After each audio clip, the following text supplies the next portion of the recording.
Is it recording? Yeah. You pushed the red button? Yes, I did.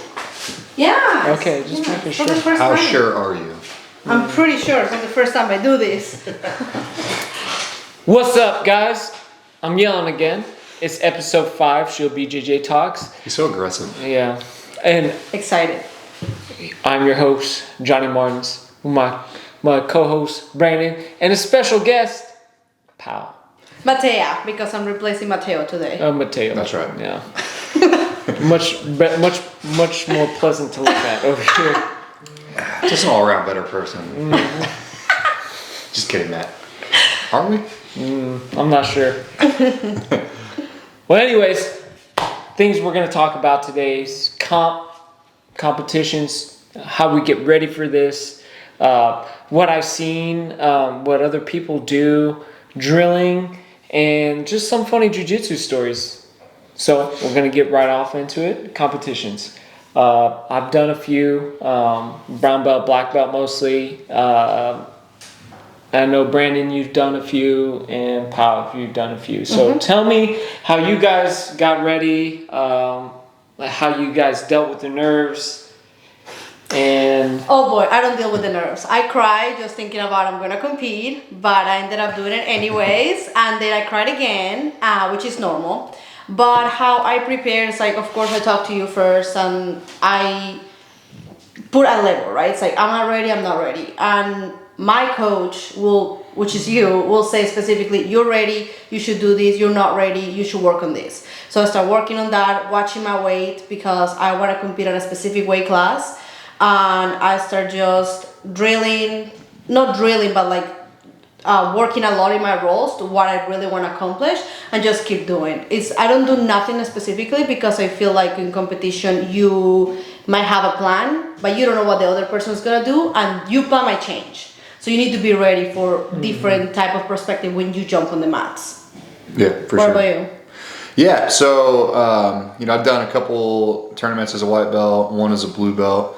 And, your first tournaments, I feel like you kind of you try to develop a plan, but all that goes out the window as soon as they say botch. And so you're just like, I don't know what I'm doing. So here's a plan. So, but like building on that, so what I would like to do is, I talk to Johnny and I say, look, what should I do? What system should I go with? And so we develop like, a strategy. So we'll say, hey, you're going to do, if you're going to pull guard, you're going to do this, and then try to sweep. And if it doesn't work, do this, this, and this. And so not that you're necessarily always going to end up in that position, but I feel like at least having some sort of semblance of a plan is better than just going out there and just like throwing everything at the wall and hoping something sticks. Correct. And it's only like if you start preparing just to guard pull, and what the other person does a takedown. Right, you have to switch your game right away and be confident enough that you have something else to do afterwards. Exactly, right.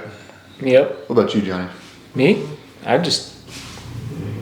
Wing it. Just I does wing black, it. he just does black belt I stuff. just wing it, guys, to be honest. But that's because I'm always training. That's another point that I want to bring up, because like over the years as a coach, I see people just sign up and not talk to their coach, and they weren't training for the competition. They may train like once a week, maybe twice a week at most.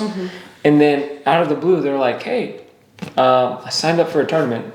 And knowing full well, I would not have given that blessing at all. Yeah.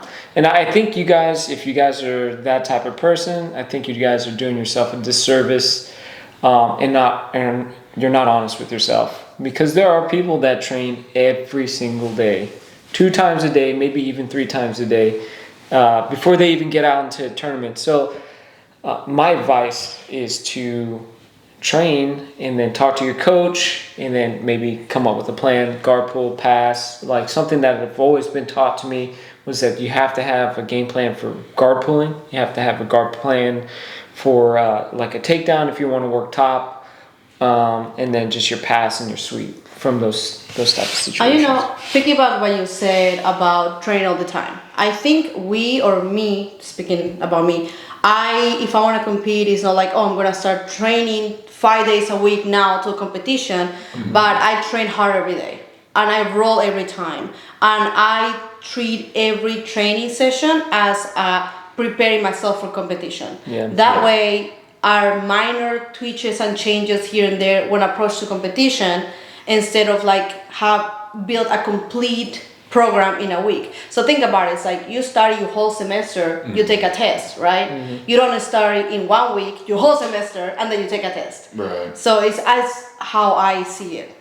Yeah, and you know, for us, like our core group of guys that comp or go to competitions, and girls, you know, for the most part, we're training 5-6 days a week anyway, and so we're never really out of comp mode. I mean, our conditioning's, you know, as good as it's going to be, you know, for the most part. Absolutely. We're always strength training. Yeah, that's a good thing about like our comp team, I guess, as far as, you know, which could be different than other folks, is that we're always training jiu-jitsu, we're always strength training, we're always focusing on that. You know, most of us are watching our nutrition. Like our core group of competitors is we're pretty locked in, I think. And then like what one of our brown belts said that just kind of struck me as like very interesting. His perspective in competition is that like we're already right here, and your adjustment should just only be this much whenever you guys compete, right? So you're just fixing a couple things. Like right now, a big group of us are going to compete in Indianapolis. We're just changing a little bit for the comp. It shouldn't be just a big drastic game change, unless you're preparing for a super fight when you know that a certain individual does a certain plan. Coming from my professor Lucas, our professor Lucas, he just trains his game, and he doesn't watch a lot of like other people because he's so confident in his game. And I think that's like what we should do. And that also comes with not waiting to get ready to competition, just saying, in the next 3 weeks I want to compete, and now I got to get ready, I got to figure out my game plan. Whereas like, you know, with Lucas and like the way we train, it's always just our game plan, you know. Absolutely.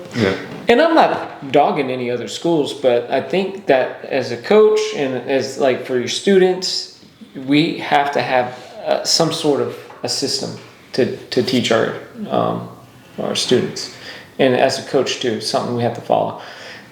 I mean, it's like you do you, but this is the dynamic here, and this is what have worked for them most of it, because they compete more than I do till this point. So what do you want to get out of it, right? Correct. You know, do you want to go out there to compete just to like see how you do? You want to have fun? Like, we're all doing it for fun, but like, you know, are you doing it just to like see what it's like? Like, that's fine. Like, if you don't prepare, then whatever. You just want to go out there and check. But if you want to win, you need to have a system. Yeah, and don't complain. Like, I see this all the time. Like, I lost to a guy that won the bracket.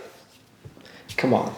You don't. And here's another thing that just kind of bugs me a little bit, is that when I see people like post like their loss, you know, saying that they're letting people down. As a coach, you never let me down. You're out there, you're competing. You will let me down if you're competing. No, you're training once a week, and then you tell me you want to compete, and then you're competing, and that's no go, man. Like, I know some people just want to do it to have fun, but for me, I do take that stuff very serious. So. And think about that before you do it, because your instructor, your professor, they're wanting to build a certain brand, and so if you're going to sign up under their banner, you need to make sure you have their blessing. Like, if you're going to do it just to do it, then don't sign up under anybody. Go to a local tournament and just be unattached. I don't know if you can do that. Be under yourself. Yeah, just be under yourself, and that's fine. There's nothing wrong with that, but just make sure, because, you know, especially if you're at a school where they're trying to build like a comp team, they want. It's not like exclusive, but it's like they want to make sure that if you're out there with their name, that you're doing what they want you to do. Yeah, exactly. You know, you don't want your coach to look like, oh man, that because of one bad performance, and you know it's gonna happen, but you don't want to amplify that. And not only that, it's like one person win, one person lose. It's the reality of thing. Right. It's like, how much effort do you put in order to reach that goal of winning? Did you really put effort? Yes or no? You lost? Okay, that's life. But if you put zero effort and then you lose, it's like, what would you expect? What's the outcome? Nobody's gonna feel bad for you. No, don't feel bad. Yep. If you put the effort, you won't make your coach look bad. All right. But also disclaimer, because I don't compete much. If you lose, doesn't make you less as a grappler. It is if what you it win, doesn't make you better grappler either. Yeah. It's just It's what you do. To me, it's what you do with those losses. I mean, like at my first IBJJF, it was my first blue belt tournament. I lost in the quarters to a guy, and then I was able to face him the next day. I learned from my mistake. I readjusted, talked to my coach. I beat him, and like that's the important thing, right? Learn from your mistakes, improve on it. Even if I didn't win, I still would have been. I wouldn't have been like on my. I would have been butthurt. Like it is what it is. People lose sometimes. Exactly. I'm out there to win, but if I lose, just readjust. Yep. Just back to another day. I know certain people that competed at every world championship, lost first round. Those guys still trucking. Yeah. Hey, don't lose heart. Keep training. Keep getting after it. Next subject is drilling. Oh my God. Oh my God. Please tell us how you feel. Yo, so I get people come in, visit all the time. If this is how you guys drill, disclaimer, I don't like it. I don't think I would spend very much time at like visiting the academy if it's like this. Like, some places have like an hour and a half scheduled, right? Mm-hmm. To teach a class. But it's a lot of stupid warm-ups. Yeah. It's a lot of stupid static drilling. What does static drilling do? Hey, when we static drill, be honest, both of you guys are my students. How much do you guys remember from that? If I just showed you one thing and then that was it, the static drilling is done, we don't do any situationals, do you remember anything? Oh, no. And I don't understand how professors go from one move to another move and then something that doesn't even like connect to the thing that you taught the other day. It's like left field, right field, not even on the field type moves. It's just bananas. And then you spend all this time like wasting away your class. And if you guys are doing that, professors, you're doing that, you're wasting your students' time and their money. I hate to say it like that, but they're not really getting anything out of it. I don't think. In my opinion, I think situational training and actually having effort to do the technique is way more beneficial than just a static drill. That's bananas. I don't believe in that. I think it's stupid. Well, it's very unrealistic, right? You're not going to encounter an opponent that is going to allow you to do X, Y, and Z, right? And then you might drill 100 times, but you don't know how to counterattack what they're doing because you never drilled it before. Whereas you're doing a live drilling when you feel what the other person could do, so you prepare yourself to counterattack that by making your brain remember the move and how the person would move, in my opinion. Yeah, there's value in repetitions, but you also have to, like you said, you got to put yourself in a situation where there's variables, because when you're just static drilling, there's no variables. It's just this, you're just doing it over and over again. And I know, like from my personal perspective, whenever we are working on a series, we'll do something, and then we'll do situationals. And then in live rolls later in the class, I'll find myself either putting myself in that position or someone else put me in that position. Yeah. And I always curse it, and I'm always like, damn it, we just did this. Like, and I thought, Johnny, it doesn't work. Yeah, because we don't put ourselves there very often, because like putting ourselves in certain situations isn't very comfortable. Like I hate lapel guard, but I put myself there whenever I'm drilling, because I know that I have to deal with this some way or somehow, one way or another, right? And it's just fact of life. But I know that a lot of like schools, they spend so much time just static drilling. I get it. Like if it's like a new skill set that we need to learn, yes, there's a point of like, all right, we're going to spend like a couple minutes here just learning the movement, but that's very quick, to be honest. Yeah. And that's why like I don't like to static drill very, very long.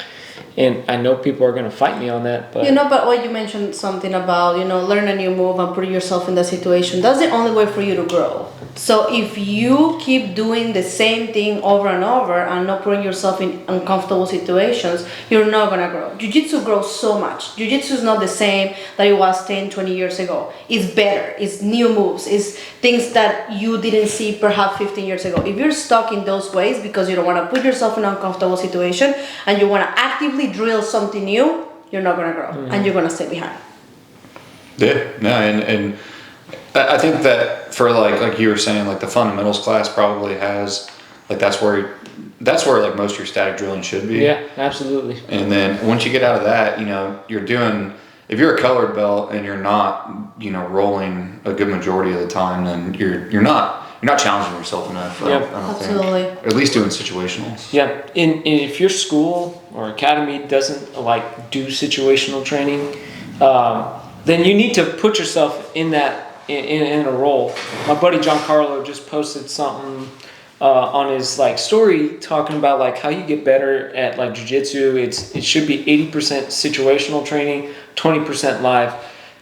Me, I'm kind of 50-50 with that. 50% is situational and 50% like rolling, or maybe 70% rolling and 30%. We're not talking about. But you know what? I'm not a world champion, and maybe I do need to adjust that. We definitely do more rolling, but like when I roll, I put myself in that situation that I want to work in, and if your academy doesn't have that, then while you roll, you need to put yourself there, whether you're comfortable with that or not. If you want to grow, that's how you do it. That's just how I found myself improving in jiu-jitsu. Yeah, but also I think it matters too, like the intensity of the rolls. Like when we roll, like we're pretty, we're as close to like 100% as you can get. Where in situationals it's like short bursts and you're doing it very quickly. But if you're intensively rolling, I feel like you still kind of get the same effect. Whereas like if you go, I've been to some schools or like visited, and it's like, we're kind of just going through the motions. Like, it's a basic goal. Yeah, that just drives me nuts. Same. I visit a lot of schools and I'm like, why? Yeah, right. I need to go back home. Since we're running out of time, we started this a little late, and obviously Matt, the whole Matt situation, our camera lady had to come in and step in. For our dear Matt, we're going to talk about funny stories. I got plenty of crazy, funny jiu-jitsu stories. Then we're going to get into our rapid questions. Who wants to start? Oh, I want you to start. Oh, want me to start? I want to hear your funny stories. Okay, so back in my very first academy that I opened up, right, I put a certain individual in Spider Guard. His like pointy finger got caught in my belt, and I extended him right out, and his toe snapped, and I heard the pop. I was like, oh, me and him both looked at each other, and I was like, bro, that didn't sound right. He was like, I don't think that felt right. So he like sat back down, he sticks his foot up, and his toe literally was going sideways, and I'm panicking. I was like, oh no, what happened? He's like, Johnny, fix my toe. And I'm like, I'm a cop, right? I guess we have to deal with situations like this. But I was totally panicking, and my friend comes over there, grabs his toe, resets the toe back in place, and I'm like, man. And my mom was in the back too, and my brother. They were dying because this is the first time they have ever sat down in my academy ever, and I break someone's toe. Legit. The pointing finger, not the big toe, but the toe right next to it was pointing this way. It was pointing sideways. Yeah. His toe was never right ever since. I look at that thing and it's still crooked. Did he keep rolling? No. He was done. Disappointing. Did he keep the toe? He kept the toe. I told you, man. You should have kept the toe. Yeah. The toe was more crooked than my fingers. That's crooked. That's funny. Well, in your prior gym, disclaimer, I'm terrified of frogs. Like, terrified of frogs. Really? Okay? Yeah. So I'm like, I see one, I lose my bananas. I'm rolling with this girl. She had me in side control. And one of the kids... It was Ashley. Yeah, I was rolling with Ashley. And she got me in side control. And one of the kids had a frog in his hand. And he's like, Pao, I was like, what do you have there? He was like, a frog. And when he opened his hand, the frog jumped on the mat. I bench pressed Ashley off me. She flew like 10 feet. And I rolled. I was like, she screamed. Everyone in the gym stopped. I screamed my lungs out.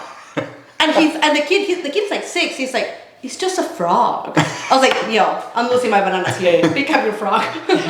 You want to know a little secret?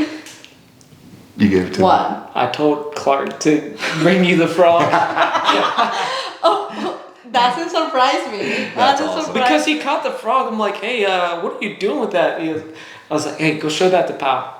I bench press Ashley with my life. I was like, goodbye. And she legit flew. And I was like, I'm out. I can't do this. Yeah, I don't know. Most of my funny stories have to just do with people farting on me during rules, which Of happens course. a lot. It happens a lot, actually. And then, I guess the other day, I was rolling with one of our stud blue belts, and I hear my 4-year-old going, "Daddy, Daddy!" And then she's right in my ear, and I look up, and I was like, What's wrong, baby?" And she, in the middle of the mat, everyone's rolling, everyone's killing each other, and she goes, "I got my water bottle." Cool, bro. Can you go back to the side? Thanks.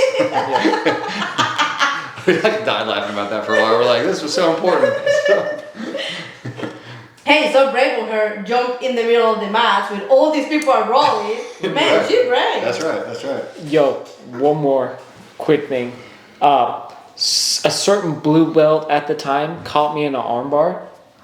Oh, yeah. I was like, I'm not going to give this person the pleasure of tapping me. Legit, popped my elbow 3 times. No, I was there. Ooh. This person did not pop his arm. Yes. He didn't want to tap.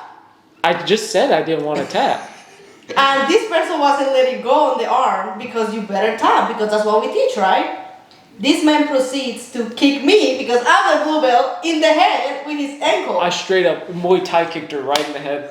I was like, I'm not going to let this happen. I was like, boom! And she let go of that arm. Just saying. Cheater. What a cheater! What a cheater! That's whatever. A couple questions. That's and then- whatever.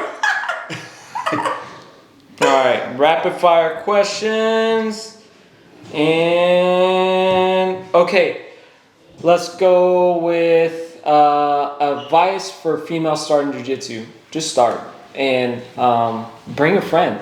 I know it's a little weird and a little intimidating to start jiu-jitsu just by yourself in a room full of dudes. Guys? Just do it. Jiu-jitsu gives so much confidence, so much power for you to do whatever you want against people like this. It's so empowering. Just do it. Just step on the mat, believe in yourself, believe that you can do it, and just do it. All right, Brandon? Just do it. Yeah, all right, cool. We gotta go. All right, what about when people say, I'll start when I get in shape. Man, you just come in the gym, just like the female thing. Just go out there, do it. You'll get in shape by being here. Yes. Don't be afraid to come out. Yeah, you're never gonna be ready. Just do it. Favorite part of teaching kids class, they're just great. They're fun. Watching their growth is cool. Yes, amazing. And getting to mess with them sometimes. Playing dodgeball, hitting them in the head. Yes. See them grow. Yep. Yeah. Do I hate guard pull? I love guard pull. He pulls guard all the time. Yes, Yeah. I do. We have a room full of wrestlers. Man, I do takedowns too. No, he does. Uh, He got real mad at me yesterday because he went to pull and I ankle picked him at the same time. edit that out. Ryan, That's awesome. He goes, Tim! He beat me really bad after that, don't worry. I can see that, yeah. I'm planning my strategy. I hear Okay. you, I hear you. Yeah, he will kick in the face, as you can see, so. All right. How much can we all bench? Matt, he can only bench like 100 pounds. I would say I'm at 260. I think I have a reel on my Instagram where I'm hitting like 255, but I definitely know I could hit 260. Not a lot. I'm weak. I think 305's Yeah. best upper limit. I don't max anymore. 135. Yeah, let's go. All right. Favorite dessert? Carrot cake. Ew, that's, ugh, what? I'd like some carrot cake. No. My favorite dessert though, just we have unwrapped mini Butterfingers in a jar at our house. Just eat those. All right. So delicious. Cake. They said bring Pal. Hey, well, as a matter of fact, Pal is here. Replacing you. Oh, look! Come here, sir. Look Walk at in front of this. the camera. Yeah, show your face. You're This late. slacker Oh, my was goodness, working man. at his fake job. Hey. Very fake. All right, Matt, let's get these kids started. Anyways, we gotta rush through this. Chonky says hi. Hi, Chonky. Diets for comp. I just do lean meats, some carbs. I don't cut carbs out. That's crazy, homie. You should have already been dieting already before you even competing. It's a lifestyle. Yeah, like I legit eat clean all the time. I know I joke around on Instagram about eating bad. Don't let 'em lie. Shut up, Matt. I cut pasta out. I love freaking pasta, but for the most part, I eat clean except for pasta is like my vice, and so I've been like our tournament's in like 3 weeks, so Yep. I cut pasta out last week and just been eating more small meals and healthier snacks. Vegetables, protein. That thing you made the other day looked good. What's that? You made that like chicken Oh. or the ahi tuna. Oh, yeah. Super good. on point. Okay, who do we love? Brandon, me, or Matt? Obviously, none of us like Matt. So, what you gotta say, huh? I can't say it. That's what I thought. That's what I thought. How do I make jujitsu fun? I love jujitsu, and it doesn't take anything for me. What's wrong with For Johnny? me to make this fun. I'm about to mess you up, son. Just wait till the next. Don't say that. That's not part of my podcast. All right, we're gonna come back for a part 2 and watch this. All right, how do you make jujitsu fun? I just love jiu-jitsu. Yeah. I don't know. There's no like, if you're not having fun, then why are you doing it? It's kind of my thing. We all have daytime jobs, and you know we choose to be here. And so if you're not having fun, then you need to either try a different school, try a different academy, Yes. try a different class. If you're not having fun, why are you doing it? Yes, Yep. laugh, enjoy your time. Yeah. Sorry, we're rushing this because kids' class is supposed to start now. Let me see. Weaknesses, I'm not telling you guys. He's not telling you. We're about to compete. I'm too strong. That's my weakness. And I hate lapel. Lapels suck. Don't like them. Yeah. Yeah. Yeah. He teaches me everything I know. So lapel. All right, come here, Matt. We gotta finish this off. Like the us. like how Right here, how can you like hard it? Are you? Oh. Do you feel just feel a little more come this right way? here. We'll see you next time. No, no us. No us. Doubles. No Matt, us. can you? It was 27 minutes. We even rushed through it.